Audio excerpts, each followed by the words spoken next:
You're listening to Change Your POV podcast with Eddie Lazary, episode 6. I would have to say the thing that really stands out the most that I can say that I have brought from my service into my life now, it's the people. That's really what it is. Because that's really the thing that still matters to me.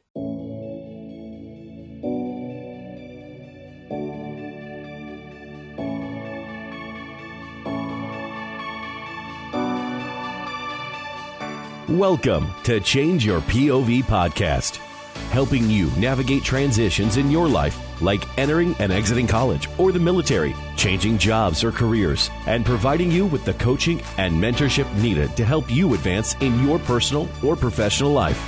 Sometimes all you need is to change your point of view. Now, here's your host, Eddie Lazary. Welcome to yet another episode of Change Your POV podcast. Today's guest is Brandon Baza. We served together in Iraq.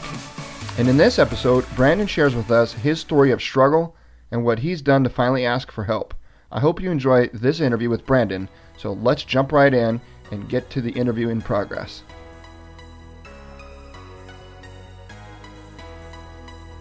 It's not that bad. So did you volunteer for this gig or what? No, it's what happens. Oh, okay. Yeah, there's no. I don't volunteer for anything. That's one lesson I took from the Army. Don't volunteer for anything. That's no shit, man. Yeah, it was harder to get in the refinery than it was to get in the Army. The background checks and the like all the interviewing process. It was intense, but wow. Yeah, you got to, it's more important to protect oil than it is to protect the country. You know that, right? Yeah, I guess there's more money in oil than there is in freedom and liberty. There you go. That's right. Yeah. Well, you pay for freedom in blood, not in currency, right? That's right. All right, cool. So, I don't know if you know, but I've been recording this whole time, so I'm going to pull all the kinds of good stuff out of here just for you. Right on. So I got a bunch of stuff I want to kind of talk to you about and share with my audience, and really the core essence of the podcast and what the audience can glean from this type of information is those that are transitioning or currently transitioning or thinking about transitioning out of the military, and or people who have transitioned and just are looking for some guidance, some help, some inspiration, just something to kind of help them get out of the funk.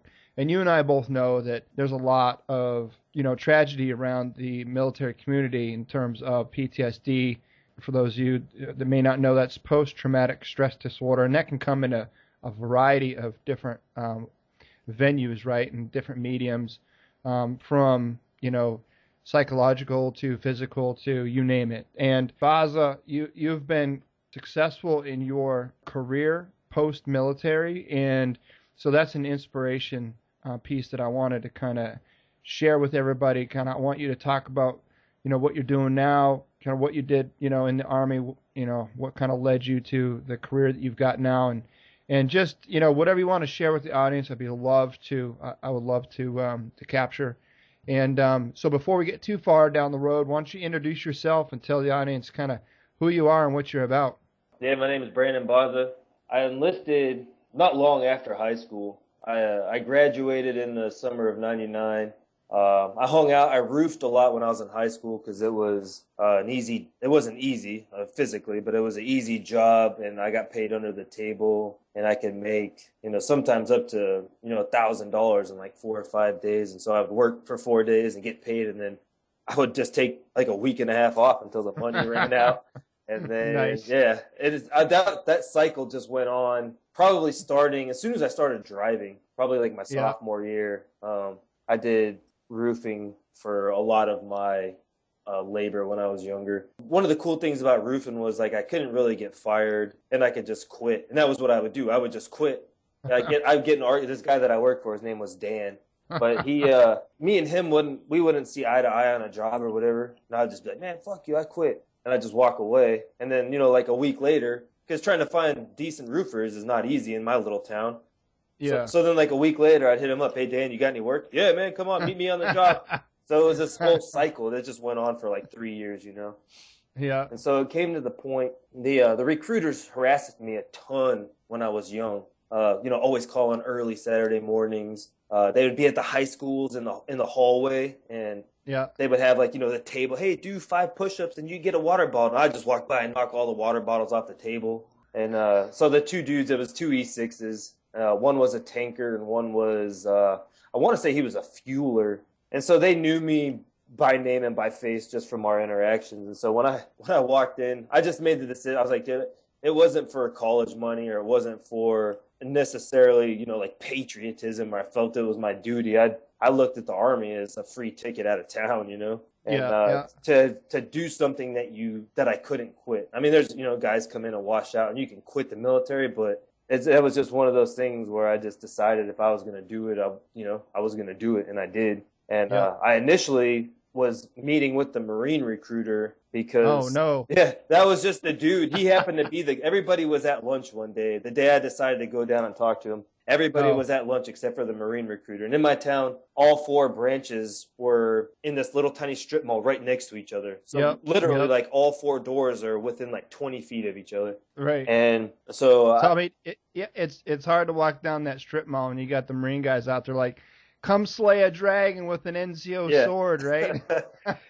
Well, I went and so the Army was the Air Force was really my first choice because I've been big into planes. Growing up in a Navy town, I've just always been down with planes, but I wasn't going to join the Navy because I grew up in a Navy town. So the Air Force was really what I wanted to do, but they were gone. And then the Marines were there. So I stopped in, talked to him.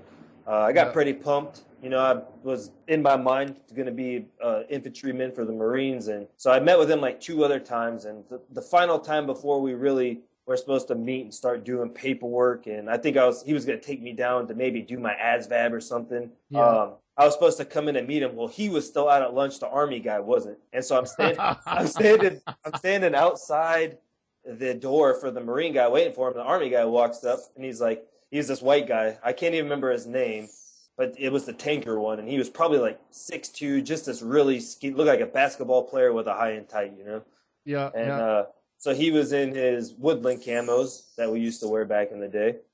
Yeah. And he comes up and he's like, hey, you waiting for me? And I said, nah, man, I'm waiting for the Marine guy. And he's like, oh, you're joining the Marines, huh? And I was like, yeah. He goes, how much are they giving you for that? I said, nothing. And he goes, well, I could give you $20,000 to join the Army. And I was like, let me come in and talk to you. And that was it. So, that snowballed. And then of May of 2000, I was down at Fort Sill. What I really wanted when I was at MEPS, and they wanted, it came time for job selection. The guy asked me, he goes, well, what do you want to be? And I told him, I said, well, I want to be a tank driver. And he's like, well, that's full. We can't do that. And he's like, you got anything else in mind? I said, yeah, I want to be a cavalry scout. He's like, oh, no, that's full too. You got anything else? I was like, well, what do you got that's close to that? And so he, his eyes light up. He's like, oh man, I got the perfect job for you. He picks up this little, CD-ROM and puts it in his freaking computer. And it shows the bugle playing. It's the cavalry charge. And it's like 4 guys on the hill and they're like, go! And then it shows the impact area and all this 155 HEs landing and the whole hill just lights up. And I was like, man, that's me right there. I need that. I need some of that in my life. And so that's how I ended up becoming a 13 Fox. And which for those of you at home is a fire support specialist, forward observer. Yeah, there you go. We're the ones that call in artillery fire, indirect fire, close air support from the aircraft. Basically, if you need something blown up, we're your guys you call. Yeah, we're the ones. And so that was it. And I did basic and AIT at SIL, and then they ended up letting me leave before AIT graduation. It was like a week early because my stepdad, he's an officer in the Navy. He's retired now, but he was getting ready to take command of his first squadron back in 2000. And so the change of command was like 4 days before our graduation for AIT. So I got with the senior drill instructor, who was Poindexter, and anybody in the 13 Fox world doesn't know that name. But he was really cool about it. He checked with the Navy guys just to make sure, I wasn't trying to bull jive them. But yeah, they let me go early, so I got to go and surprise my stepdad. All these Navy guys are in their white, little square hat, bibs, and there was like 2 Marine guys, and then there I was in my freaking Class A's, just stripped naked, nothing. One little tiny freaking lifesaver ribbon and a name tag. That was it. No, with a screwdriver hat, right? That's right. That's right. Yep. And yeah, so then I got down to Fort Hood in October of 2000, and that's where this whole adventure started.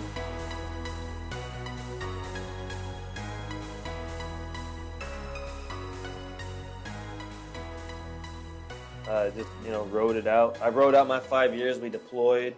Then when I got so you weren't just any fister though. You were a Colt, right? And that's Combat Observation Lasing Team, and that's kind of the elite platoon of the fisters. So there's a lot of fire support specialists within a battalion, and you got one elite platoon called the Colt platoon. And you can have other fire support specialist folks kind of debunk that or try to tell you that ain't true, but deep down inside they know it is. Yeah, it was you guys. The Colt platoon had tried to get me since like the beginning, since I first showed up, and then I had Sergeant First Class Osborne at the time had showed up and took over brigade, and he met me and then kind of saw. I think it was at the TSFO one day when he saw like my calls for fire, and so he was like, this guy's mine, and so he took me. I was an E2 at the time, and he was like, you're going to be my driver, and I want you. And they had tried to get their hands on me for a long time, and I didn't want nothing to do with it because I dug the track. The Colt guys always seemed like they were working harder than the line guys. Of course we were. Yeah, I don't want no partner. Who wants part of that? And so I fought that off for as long as I could, and once I finally graduated, once I got my stripes and graduated, they got me. Yeah.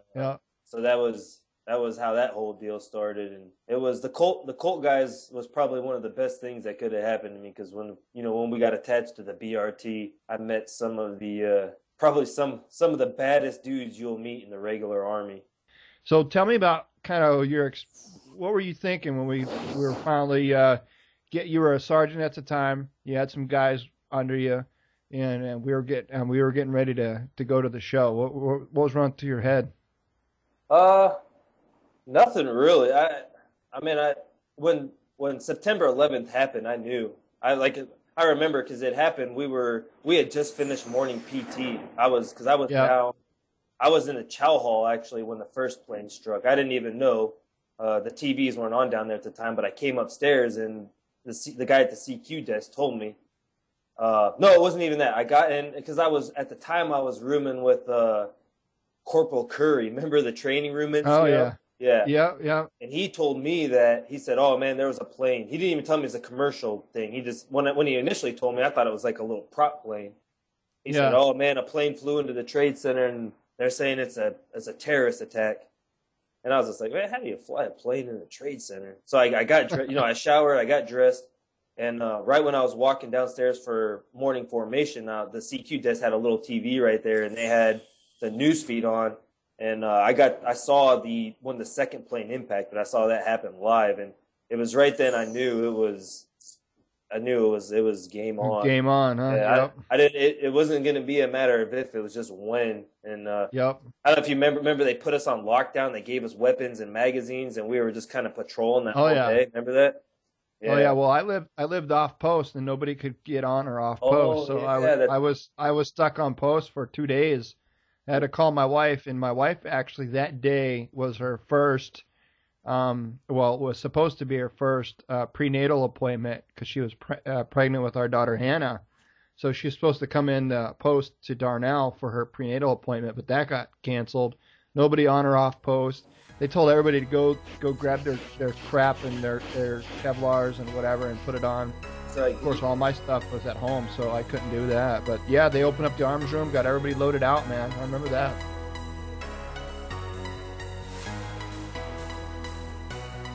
All right, so let's go back to the military then. I would imagine you probably had some mentors in your time in the Army. I did, yeah. I attribute it. Now, I was able to take stuff from every single NCO that I came across, whether it was, like a senior NCO when I was a Joe, if it was, another E5 when I was E5. I tried to pull something from at least everybody I came across, but there's two specific guys that are that I attribute them for being responsible for the man that I have become, as far as a man in my daily life, a man in my my professionalism, and that was Staff Sergeant Carter at the time. He was when I got to Fort Hood, I got assigned to his team, so he was my team chief when I was on Alpha 28, and then Sergeant First Class Osborne at the time, who's now Command Sergeant Major Osborne, and both of those guys are still in my life. I'm still we communicate quite often, and those two guys were it. Like those were the NCOs that anybody who benefited anything from me along my journey, while I wore the uniform, it was because of those two guys I was able to give the stuff I was able to give. They both had two totally different styles of being an NCO, and they were like polar opposites, but they were also very similar at the same time. It's really hard to picture that unless you've come across, if you've been around enough NCOs to kind of be able to picture that. But so Sergeant Carter was really laid back, was really cool. I guess the closest thing that you could kind of compare it to is like when you hear people talk about like the NFL coaches. Well, he's the players' coach. He's buddy. He's firm when he has to be, but he's a good guy to be around. And so that was Sergeant Carter. Like he was more of I view him more of as like an older brother than I did as like as what you should view an NCO, because we hung out a lot outside of work, which is kind of frowned upon when I was E1, E2, E3, whatever, and he was E6. But we rode motorcycles together, me and him, and Staff Sergeant Stacy at the time, and we did a lot of cool things. But he was probably, and you can attest to this, he's probably one of, like, if I could just pick the top 10 NCOs in our whole Davardi, like if you could just take 182, 282, and 382 in Davardi, and you could just pick your top 10, these two guys would be in that top 10. And so he knew when he needed to be the NCO, and he knew how to be the NCO when he needed to be him. And he was able to find like that perfect balance, I guess, to where he is not so abrasive to the point where you'd really resent him, but he could be abrasive when he needed to be, to really get his point across. And and then Sergeant First Class Osborne was just, a lot like you. Like your guys' styles were very, very similar. Like when you're in charge, be in charge. When you're not, follow, and just very, precise in everything he did. Total line, everything. The highest standard. It didn't matter what. The highest, your boots. You wanted, my boots to look the best out of everybody in the 5th platoon. My uniform to be iron, starched iron, look the best. My beret, my haircut. But then that was just the foundation, and then everything else that he just adds on top of that. You have to have a good base when you're building. Like if you're gonna build a soldier, because that's what you do. You build them, you make them, you mold them. They don't just come. I was just a kid, just a pothead off the streets that was molded into. I feel that I was a fairly decent NCO, and a lot of that has to do with the senior NCOs that I happen to be under, that they kind of take you under their wing. Well, it's proof that you were a good NCO, because just yesterday your private you took to Iraq went green to gold, and he just took accepted his first command position yesterday. That's like to be able to have, and me and Sartor are still close. Now we probably don't communicate as much as we should. I mean, he's busy with his thing. He's got 2 daughters. I'm busy with my thing. I got 2 kids. But we talk. Like it'll just be random out of the blue. To have him still, be in my life and be a part of it. And still, even to this day, if he has a question, he knows he can come to me. Before his second deployment, his deployment was the same as, Herbst. Like I think Herbst and Milbrat and Sartor, they were all redeployed kind of at the same time, because I saw a picture of them 3 together, I think. And so before that deployment, he had his rocker at the time when he deployed. So, he's team chief on a Bradley, I believe. Still, I've been out of the Army for, I don't know, 4, 5, 6 years or whatever. And he calls me up and asks me for advice and how I was preparing, for our deployment, having soldiers under me. And to have that, that's just an honor for me, that there's no words I could use to describe how that makes me feel, to know that he still has the confidence and the comfort to come to me and to ask me those kind of questions, Yeah, so we both have soldiers that are still in the Army that now currently outrank us when we got out. Is that weird? Is that a weird kind of feeling? It is, but it's not, because I have, like, even if today, if I was still in, had I not got out, I would be at where would I be? A little over almost 16 years. And I don't have a doubt in my mind that I would be as far and as fast as I could be in 16 years as somebody would. I was on pace for my E6 at 4 years, but freaking Colonel Abrams shot that down because I was going to ETS, Yeah. So I have no doubt that I would be at least an E7, I would hope. Maybe an E8, but even if I was still active, and if Sartor had continued down this path he was, and he's wearing his O2 now, and I was E7, E8, E9, whatever I'd be, I would still fuck with him. To be honest, I'd still try to make him do push-ups or something.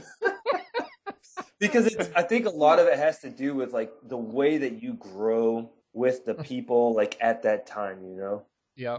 And like seeing those pictures of him in his command, I made a quick video after I left last night after our interview, just to tell a story about him, because it brings back so many memories, stuff that you really don't think about. But just to be able to impact his life, and if there was anything that I did that he has carried on or that had caused him to travel the path he's traveled, and it's very fulfilling for me. It's hard to try to explain that to people who've never led soldiers, Yeah. But anybody that has led soldiers will know exactly what I'm talking about. Yeah, it's a legacy. I mean, you take what, Sergeant Carter and Sergeant Osborne kind of imparted onto you, and you paid that forward onto Sartor, and now he's got a command of troops under him. Then he's got a direct influence, obviously, over them. So it's something that happens that you don't really get that same experience, at least in my experience, in the civilian life or in the corporate world. There's no real sense of,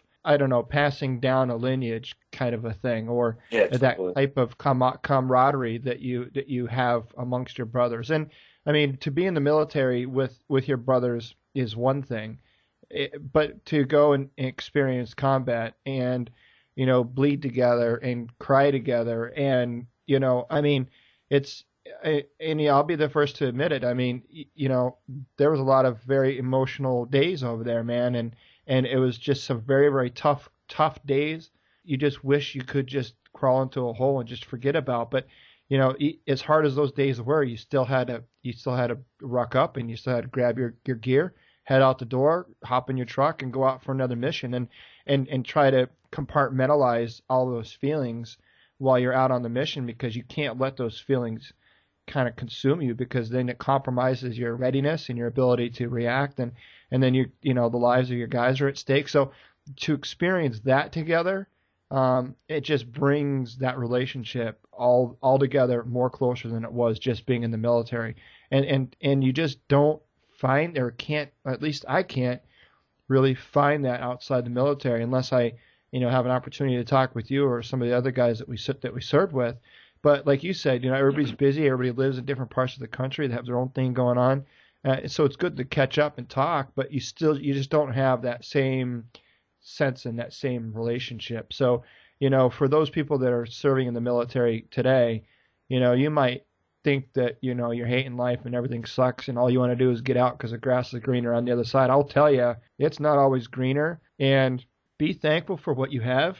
Be happy with who you're around, and cherish every single moment, because there'll be a day where you're going to look back on it and you're going to miss it, man. I mean, it's stupid, but I'll wake up some days and I'm like, I wish I just had a platoon of guys to go run in formation and sing cadence too. You know what I mean? I mean, it's Yeah. stupid, man, but it's just you can't even explain it. When I first got out, it was, like when we're all in, everybody's talking about, I'm gonna collect unemployment for 6 months when I get out and just be on vacation and do, whatever. I don't know, whatever. That didn't even. I called the unemployment office and the lady told me this list of stuff I had to do, and I was like, forget that, man. It's easier to go get a job, and so I did. I was out of the army like 4 days, and I went and found a job. At first, it was just cool. It was cool just to be working. The guys were soft, but I just. You put that nicely. Yeah, I don't know. You just roll with it, Yeah. Did the Army do a good job of preparing you to get out? Nah, hell no. No. Maybe I don't know if there was these different programs they offered that I just didn't take advantage of. But as far as my transition, it was just I went to my appointments. Whatever, turned my TA-50 in, went to all my medical, whatever they wanted, and then it was like the day came and I was gone. I just, drove off post for the last time. Yeah. And then it was just kind of weird. I remember I was just driving out the main gate because when we came back, I was shacked up with Herps in his billet room for a while because my ex at the time, I mean, we were still married at the time, but she had went back up to Dallas and was living with her mom. And so I lived with the Osborns for a little bit, but he was right in the middle of ETSing up to Idaho. And so for the last 3 weeks where I was at, Fort Hood finaling out, I shacked up with Herps in his billet room. And so I really had nothing left. I mean, even though the guys, all my guys were still here, they weren't even mine anymore because they were, being reassigned already. And I wasn't even in the picture, and I'm clearing and doing my thing. So I didn't even really know what they were doing, and I was just kind of doing my own thing, and it was kind of like I just felt like maybe I was kind of lost, and then got that final stamp or whatever, the final. I think they collected your ID card and gave you your 214, and that was it. Kind of shooed you off. You went and turned in your decal, and they shooed you off post. Yeah. I kind of feel like there's a scene. So my little boy is all about Finding Nemo now, and there's this scene where the little fish is like heading towards this big boat, and he just kind of is swimming away from his friends in the reef, and there's that boat, and it's just all open ocean around. And when I see that, it reminds me of that last drive off post, because I was leaving Fort Hood, I was leaving Killeen for the last time. I had nothing there anymore. The Osborns were gone. I hadn't talked with my guys in probably a week and a half, because they were already like gearing up for their next deployment. We've been home for freaking 60 days, and they're already fucking gearing up to go back to that place. So it was just like I was just released and lost, and so I just went up to Dallas and just did what I had to do to start making money and just living. So at any time did you end up going to the VA or? Yes, I was going to the VA pretty much like immediately after I got out. They started contacting me, the VA did, and so the Lancaster VA hospital was only about 20 minutes from where I was living, and about 20 minutes from where the race shop was. Yeah. They were really cool and real flexible. The only thing, it's just if I had an appointment, didn't have a problem with me going. I just didn't get paid. I was off the clock, and so. Oh, right. Yeah, so they didn't have an issue with me leaving. I found it hard to go because I wasn't really making a lot of money. Because at this time me and the wife were separated, and so I had my own apartment and paying bills, and so it was hard for me to miss work for the VA. I mean, I knew how important it was to get to the VA and do all this stuff. Yeah. But at the time, it was just really hard for me to justify it because I was living paycheck to paycheck. Now, when you were there, did they do a good job of kind of helping explain the process and what you needed to do and how you navigated the system? No, not at all. No. They would give me a piece of paper. I get a piece of paper in the mail with times and dates, and it would be like the room and the wing or whatever, Yeah. I showed up and just did whatever who was there wanted to know from me, and then I left. And I haven't been back to a VA facility since I left, since 2007. I met this lady, she's a VSO, or she's like a Gold Star mom, like Sheehan's mom. Mm-hmm. Lost her son while we were over there, her son got killed by a VBIED. He was Oh, wow. he was on the far west side of Iraq though, but he got killed while we were in country too. He was over there on a psyops team, and so this little Asian lady is a ball of fire. Her dad died from Agent Orange exposure in Vietnam. Her son got killed by VBIED, and she's seen what how the VA tries to take advantage of people by not really owning up to stuff they should, Yeah. So Yeah. she has made it her lifelong goal to find every single vet that deserves every single benefit that they deserve and to help them get that. And so, probably. So how'd she find you, or did you find her? How'd that? This Shell started this thing. They call it their MILNet. It's their military network, and so it's a program they put in place for veterans at all the different Shell sites to get connected with each other. Yeah. So they had their first MILNet meeting here. She was a guest speaker, so I met her there. I showed up one day. I was like, this is probably pretty cool to get and meet all the other vets here at Shell. And she was the guest speaker. And like 2 days later, I kind of told her I was 40% disabled was what the VA figured at that time. Whatever they came to, I just never messed with it. They just stamped me and sent me on the way, and I just rolled with it. And then when she found out that I was 40%, she wasn't happy with it. So she made me come down to, there's a casino. It's like five miles down the road here on one of the Indian reservations. And they were having this big veteran, it's kind of like a trade show, I guess. I mean, the VA was there.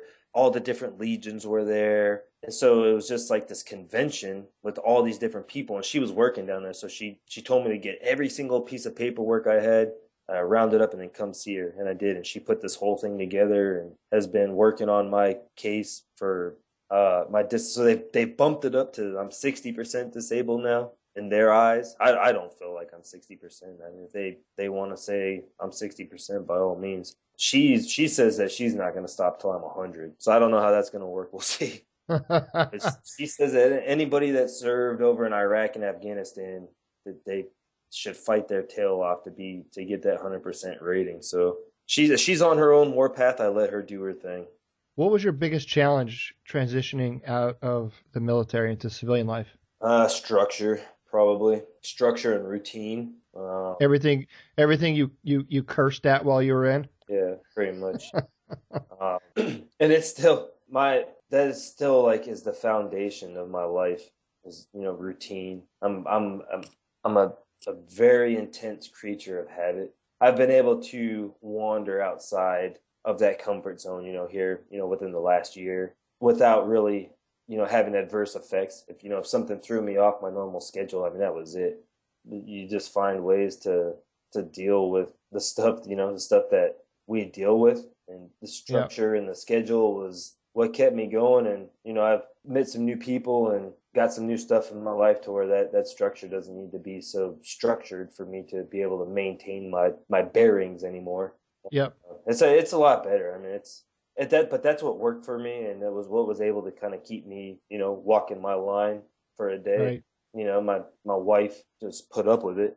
I mean, she knew and she just dealt with it. But now I'm glad to be able to not let stuff like that get to me anymore or bother me, and so and it makes it easier out here at work because that was a really hard challenge. Going from the military to a union shop it's like going from freaking night to day. It's just ridiculous.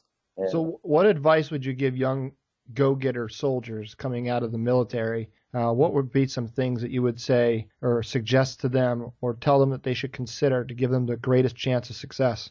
Use what you have from your experience. You need to find a way to market yourself for what you want to do. Because even though if you think you're underqualified for whatever you want to do, if you find a way to market yourself and make yourself valuable to them, regardless of whatever the area is, if you can tie that to some form of military training, if you can sell yourself or market yourself because of if let's just say like it's like Boeing's a really big company around here.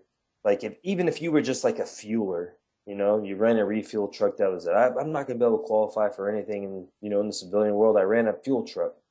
If you went to Boeing and tried to get on the assembly line, if you were able to market yourself and just tell them, say, man, let me just tell you, my experience in the military, I've fueled every type of I've crawled all over all these types of aircraft. I've had to repair panels, or I've had, stuff go wrong during the fueling process where we've had to cut that and then, repair or react with vehicles a certain way. If you can find a way, grab somebody's attention, be able to make yourself sound like, because I promise you, any vet has more to offer than any civilian to anybody, regardless of the piece of paper that you have on the wall, regardless of the time that you served. If you just did 2 years, I promise you, you took more, whether you think you did or you didn't. You took more out of those 2 years than a college guy did at 6. Now he might have that piece of paper and might be able to whip out some freaking, calculator and crunch numbers better than you can. But as far as, like a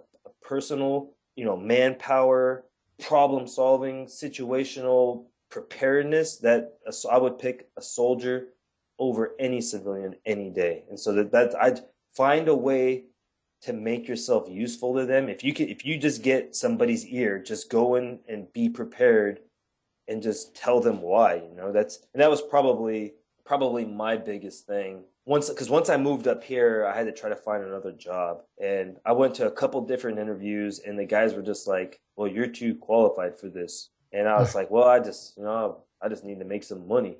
And after I'd heard that enough, I took, when I finally got, my interviews at Shell, and the testing part was no big deal. It was just like the ASVAB times 100, and then they had this this personality test. It was like 300 questions, personality, like, would you rather have 1 close friend or 3 medium friends or 5 distant friends, weird stuff like that. So I had to lie on that, because if I had answered truthfully, there's no way they would have hired me. They want to see what you're made of. And so they would sit there and they'll give me a situation and be like, well, explain to me a time when, sometimes the refineries emergencies can happen. So explain to me a time when you were in a hazardous situation and you had to make, and I'm not even lying, and you had to make split-second decisions. And so what I did was I reverted right back, and I told these people war stories that turned their flesh white. Yeah. And that's I had no idea how the interview was going to go. I didn't know what they were going to ask. As soon as that first question came out, I knew exactly what I had to do, and I had to market my not skills, but I had to market my experiences in Iraq, and then apply them to these questions that they were answering, because they're all like, the worst thing that can happen in a refinery is something blows up, and then you got to put the fire out. And so all their questions are based on communication or leadership or whatever. And I freaking grand slammed it, and left them all with their eyes huge and jaws dropped. So I'm telling them about freaking blowing off Iraqis' legs, and they're just attached by knees, and the medic's in there, and I'm having to communicate with my guys, and we're trying to medevac this guy, and stuff that people didn't want to hear, but I did. I threw it right in their face. Yeah. And I found out that all but one gave me the thumbs up. The lady from HR didn't want me to get hired because she said I was going to freaking snap and go postal in the workplace. But I did. I got on, and nice. There's 2 of us. There's a Marine out here, too, who was in the initial push. He was on the cover of Time magazine, believe it or not. But he's he's another operator out here. And so me and him, it's just like it's like when me and Sartor would get together, or me and you, even though our stories and our experiences are 2 totally different things, they're stories from the same sport. You know what I mean? Yeah, right. Played the same. Yeah, we served the exact same time, we lived in the same building, but our stories, my experience in that 12 months is completely different than your stories, because even battles and little firefights that we would get in, afterwards, I would talk with, Herps, my driver, or Milbra, my gunner, and, the 3 of us would have 3 different stories about what happened, because you're looking at things from different perspectives, different angles, right? Yeah. And it's just, when all hell breaks loose, time stands still, and you just, somebody asked me one time, they said, I don't know if I could ever go to war and do that. I mean, how did you do it? How did you rise to the occasion? And the only way I could answer that honestly is say, when bullets start flying, nobody rises to the occasion. You only drop to your level of training. That's it. Yeah. If you've got a lot of training, you're trained well, then you're going to react accordingly. If you're poorly trained and you didn't pay attention, you didn't do what you needed to do come training time, then when bullets start flying, you reacted accordingly. And that's the reality of it. I mean, throwing on a tourniquet on an amputated leg, you didn't think about it. You just did it, and then when it was all said and done, you're like, wow, that really happened. You know what I mean? Yeah. So that leads me to my next question. What are a few things that you took away from your time in the military that you've been able to apply to your life or your work?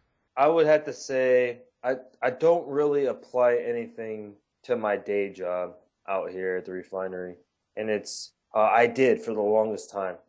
My work ethic was one, but when you're out here and nobody wants to work or everybody wants to do the least amount they can do, and you're the only one, pushing, you're out there fighting. That's what I'd hear this from the guys all the time. What are you, glutton for punishment? Why do you want to go do that? Because there'd be 6, 7 guys just sitting around on their ass in the office. And I was just like, all right, well, what can we do? Well, you could sit down. That's what you could do. Oh, I'll just go outside. Oh, what are you trying to make me look bad? Right. And so it was hard. My first year and a half was rough because I was fresh, and I was excited to work out here, and I wanted to learn and I wanted to do stuff. And there's a lot of maintenance stuff you can do. We have a lot of moving equipment, and we're the only operators in this whole refinery that actually put tools on our own equipment. Everybody else, they use contractors. Nobody ever touches their own stuff. So there's lots of opportunities to tinker with stuff, and so then guys would get butthurt over that. So eventually it just gets to the point. Even if you're the shiniest, I'm about to get crude here for a second. And so if somebody, my mom or somebody happens to freaking hear about it, I apologize. But even if you are the shiniest piece of shit in a pile, you're just still in a pile of shit. And so I realized that because it makes no difference. Those 6 guys can sit in their office on their ass for 8.5 hours in the day and not do a thing. I could be out here busting my ass for 8.5 hours, and it makes absolutely no difference to anybody. I don't get rewarded. I don't get recognized. I don't get a pay raise because I'm out here working harder. Everything's contracted through negotiation, my wages, everything. There's nothing. And so you can only do that for so long. I would have to say the thing that really stands out the most that I can say that I have brought from my service into my life now, it's the people. That's really what it is. Because that's really the thing that still matters to me. I mean, I'm really proud to be able to, still maintain a really good work ethic and, do whatever I need to do to get the job done and, problem solving or just reacting to the situation. Right. Those are all cool, and I'm glad that I have them because I'm a much better person today than I was before, the Army. As before the Army, all I did was I just work and then I quit, work and quit and work and quit. The personal relationships is probably the thing that I would have to say is the biggest thing that I've brought from my time in service to my civilian transition now. And that's nice. If I could go back, and that was, you asked me a question, in the last interview, if I could go back and tell my younger self, one piece of advice, it would be is to make as many friends as you can while you're in. I feel like I didn't do that. I kind of had, us guys, us fist guys, we were, even if we weren't close, we were all a fairly close-knit group as a whole, even if I didn't know really anybody. So, I still am friends and have been in contact with guys who were like in a different platoon, like the guys that were in 2-5 or 112. Yeah. The Facebook's been a huge tool for that, to remain in contact with people. But if I could go back and tell him something, that's what it would be, is make as many friends as you can while you're in. We come from the same cut, you know what I mean? Yeah. And so to be able to have a person like that, because he might not have somebody in his daily life, right there in his house, or somebody at his job that he could, lay that stress on, but lay it on me. I'm there any time of the day, whenever somebody needs me. If I'm awake, I can interact with anybody. And so that's what I would say is if there's young guys in now, if you're just in, if you're, halfway through your enlistment, if you're getting to, towards the end, just make friends, because those are friends you'll keep forever. And those bonds, those bonds never die.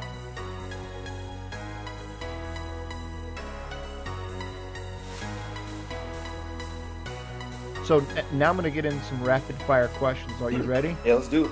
All right. How do you define success? I define success as like a daily feat. If you can, at the end of the day, if you can honestly say that you felt successful. Now, whether for me, success for me, the meaning now is if my family has the roof over their head, that I come to my work for that. My family's taken care of, I'm successful in that.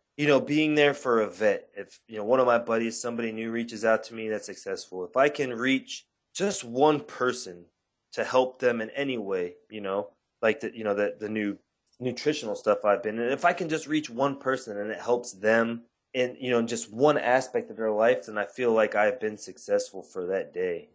How do you turn failure into a learning point? The first step is to realize why you failed. If you can pinpoint why you failed, then you can learn from it. If you can't pinpoint why you failed, then you need to go back and you just need to redo it. Doesn't matter what the situation is. If it's, something mechanical, whatever, a situation, something emotional. If you can pinpoint the exact reason that caused whatever you think is the failure, then you can learn from it. The hardest part is being so close-minded that you don't even want to look for the reason why you failed. Because I have failed a lot at many things, relationships, jobs, personal friendships. But I am able to, I can pinpoint why it has failed. And that's the first thing I do is dissect why. I dissect the reason, what caused this. So I think a lot of that has to do, I think a lot of that's ingrained at PLDC. So that, yeah, but sometimes finding that point of failure doesn't come from you. It's got to come from others, right? And that's all part of that's another big thing is sometimes finding the reason for failure. It's not just you. It can involve multiple people. And if you're too proud to realize that you failed and to reach out to try to find out why you failed, with others, involving others, you'll never find the reason. What motivates you? I don't know. I try to drop inspirational quotes every day, and I think one that sticks with me is to I can't even quote it verbatim, but it's something like don't try to be better than your fellow man, just try to be better than the man you were yesterday, or be better than the man you were today, something like that. And that's just all. It's all about progression. Progression is the key in life. It doesn't whatever aspect of life you're looking into. Everything is about progression. Yeah, it's not the destination, it's the journey, right? Exactly. What do you miss most about being in the Army? I would say the sense of brotherhood and the sense of ownership. And at least for me in my current situation in my workplace, that's lost big time here. Because there's nobody cares about anything. Nobody cares about equipment. As long as it's running, nobody you would in our fish shack, you would have guys servicing the dumbest equipment, freaking Glid tripod, because it was our equipment, because you had pride in it.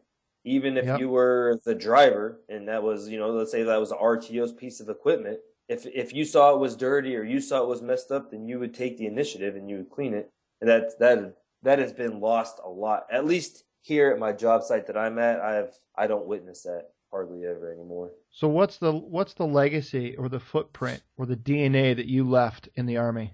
I would hope that it would just be like my style, my leadership style, because I had pulled so many different good things and some bad things from other leaders that I hope I was at least able to imprint that on the ones, like Sartor or Raiden is still in. He's on Facebook, he's off Facebook, so I'm in contact with him. I'm out of contact with him. Other guys, if there was some way, even if it wasn't mine, if there was something that I did that maybe Milbrot just saw, or Hertz just saw, and they took that and, still are able to apply that to their, daily life, then I would hope that would be, if I could claim one footprint, it would just be that, like, if there was still a little tiny piece of me that was still being carried on and passed on, for soldiers, for sergeants, for officers, that would be it. What legacy do you want to leave with your kids? To just be like, I want to be the best dad that I can for them. Whatever it takes to do that. Because my dad that wasn't a priority for him. I think that me and my brother were more of a burden to him, than a priority. And so I will strive to make sure that my kids never ever get that feeling, or that it never ever comes to that. And that's just it. Like, to provide the best, like, for them to look back and just be like, they're not going to get everything, so I'm not going to give them kids much, but the stuff I'll provide, their food, their house, their clothes, just so that they look back and they realize why I didn't spoil them. Because my dad and my stepmom, they would spoil. They didn't care about us, but they would spoil. Yeah. I think that's a lot of that has to do with buying love. Mm-hmm. But just, so my kids will one day get to the point when they will realize the reason why I did the things I did, and that it was all really just, in their best interest. Well, that's all a father can hope to give their kids, that's for sure. Yeah. What's the hardest thing you've ever had to do? The hardest thing that I had to do was when I finally admitted I needed help, I realized that it was not going good, and that I needed help, because I could see it in my wife, my little one, that I had to find a way to change. I kind of say, like, I had been on cruise control, for so long. Mm-hmm. I found ways to just kind of stay even keel, stay just on cruise. But when you add kids, and I never had kids before, and just being a parent is probably one of the hardest things you could do. I would say that, but when it came to the realization for me, and I had to admit I needed help, that was probably the hardest thing for me to ever do. But when you finally made that decision, how did you reach out, and who did you reach out to? So I called a guy at work. He's like the production supervisor, and I broke down on the phone with him. I was like, man, this is where I'm at. I'm kind of struggling here. I was crying on the phone with him, and I was like, I don't know what to do. I don't know where to go. He goes, well, don't come to work. You need to take some time off.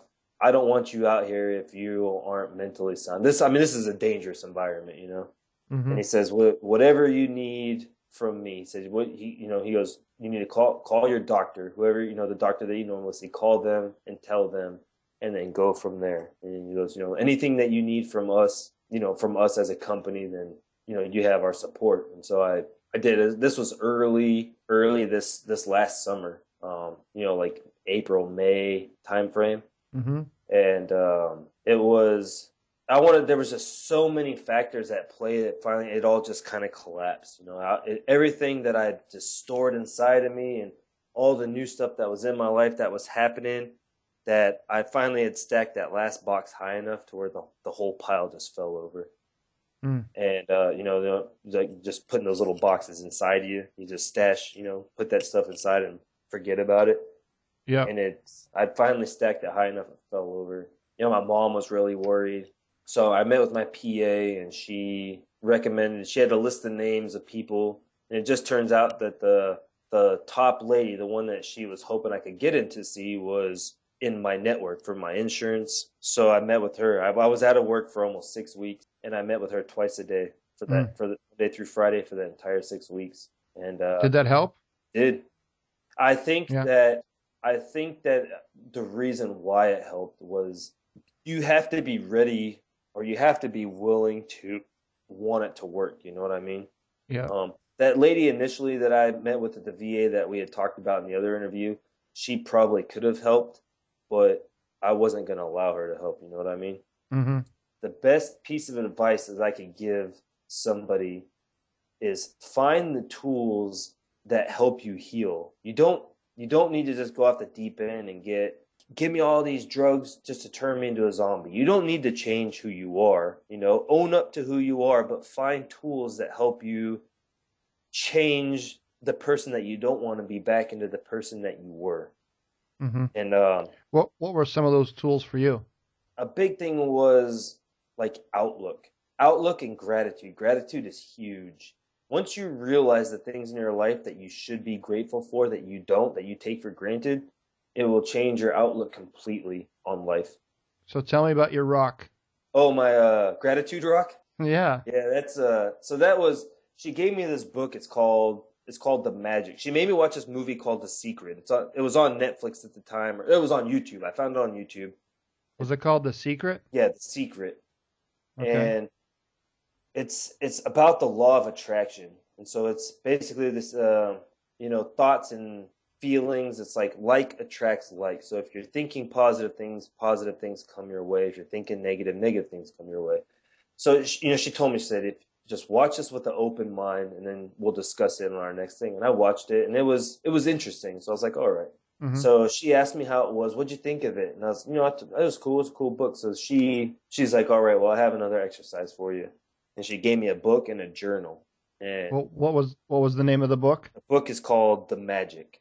So The Magic, I want to say it's 28 days. And so for 28 days, you have a new challenge every day, and it's all about gratitude. So it's different exercises for you to express your gratitude for what you have. And on day 2 or day 3 is the gratitude rock challenge. And so like every night before you go to bed, you hold that rock. They say just go over, express one thing that you are grateful for the day. I usually go down about 12, Mm-hmm. But you just hold it, and it's something, just holding that rock, representing, to remind you of what to be grateful for. It's just tools. So like in the morning, I write down 10 things that I'm grateful for, and then at night. Is that part of the journal? It is. So that journal's done. I'm actually on my 3rd journal now. So does the journal come with the book, or do you buy that separate? No, she buys them separate. So she okay. She buys them in bulk because she does this for all of her patients that she has. Yep. And so that was big. That was big time for me.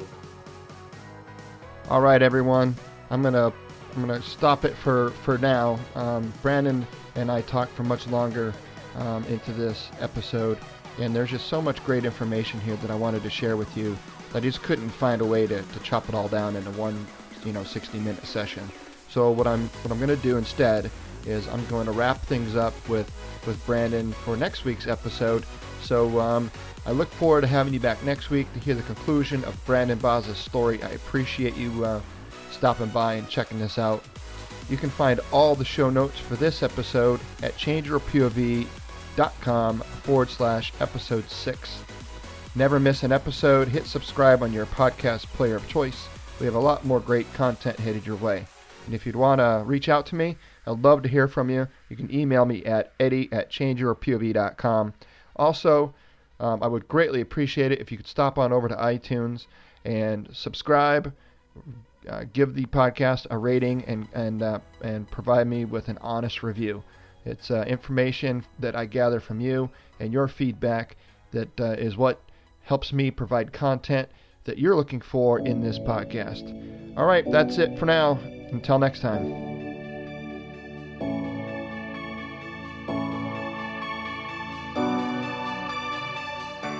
Thanks for listening to Change Your POV podcast with Eddie Lazary. Check out more content by going to changeyourpov.com. And remember, your ability and willingness to change your point of view will open doors of opportunity.